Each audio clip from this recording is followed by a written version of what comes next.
បាទសួស្តីបងប្អូនអរគ្នាថ្ងៃនេះមានត្រូវបាទផ្សេងទៀតហើយចង់ចែកជូនបងប្អូនចំនួន2គូបាទយ៉ាងម៉េចដែរអ្នកវាយ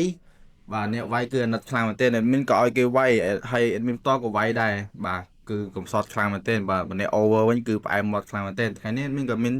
មកចង់កែកំហំមកជូនបងប្អូនវិញបាទថ្ងៃនេះ admin មាន2គូមកចង់ប្រភេទជូនបងប្អូនបាទគូទី1នោះគឺ Arsenal ប៉ះគ្នាជាមួយនឹង Newcastle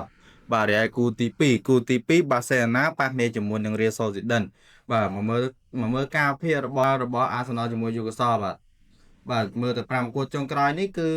Arsenal យកឈ្នះបាន3ប្រកួតស្មើ1ប្រកួតនិងចាញ់1ប្រកួតរីឯ Newcastle ស្មើ3ប្រកួតឈ្នះ1ប្រកួតចាញ់1ប្រកួតបាទមកមើលស្ថិតិការ Newcastle និង Arsenal ធ្លាប់ប៉ះគ្នាពីមុនមកបាទ5ប្រកួតចុងក្រោយនេះគឺ Arsenal យកឈ្នះតែ2ប្រកួតនោះទេបងប្អូនបាទរីឯ Newcastle យកឈ្នះ Arsenal បាន3ប្រកួតបាទអញ្ចឹងមើលទៅតាមការភាគយប់នេះគឺ Arsenal មានភាគរយច្រើនជាងអញ្ចឹងបងប្អូនឆ្លាញ់តាមឲ្យមានណាណូហ៊ុនលេងតែខាង Arsenal បាទហើយគូទី2បាសេណាប៉ះគ្នាជាមួយនឹង Real Sociedad បាទមកមើលស្ថិតិធ្លាប់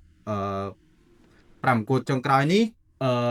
បាសេណាយកឈ្នះបាន4ប្រកួតហើយនឹងស្មើ1ប្រកួតបាទរីឯ Real Sociedad ចាញ់3ប្រកួតឈ្នះ1ប្រកួតអានឹងស្មើ1ប្រកួតបើមើលប្រវត្តិដែលធ្លាប់ប៉ះគ្នាពីមុនមក Real Sociedad និង Barcelona ចំនួន5ប្រកួតបាទធ្លាប់ប៉ះគ្នាពីមុនមកគឺ Real Sociedad បានយកឈ្នះ Barcelona តែ2ប្រកួតនោះទេបងប្អូន Barcelona វិញយកឈ្នះ Real Sociedad ចំនួន3ប្រកួតអញ្ចឹងបើបងប្អូនឆ្លាញ់តាមadmin ក៏សូមណែនាំវុនលេងទៅខាង Barcelona បាទអញ្ចឹង admin មានតែប៉ុណ្្នេះទេ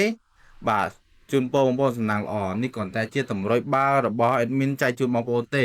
បងប្អូនអាចមានសិទ្ធិយកទៅកែច្នៃឬមួយយកទៅកែសម្រួលធ្វើតាមការគិតរបស់បងប្អូនបាទសូមអរគុណជូនពរបងប្អូនសំណាងល្អកុំភ្លេចចុច follow ឲ្យមានម្នាក់មួយផងដើម្បីជាកម្លាំងចិត្តឲ្យ admin ធ្វើវីដេអូបន្តបាទសូមអរគុណជម្រាបលា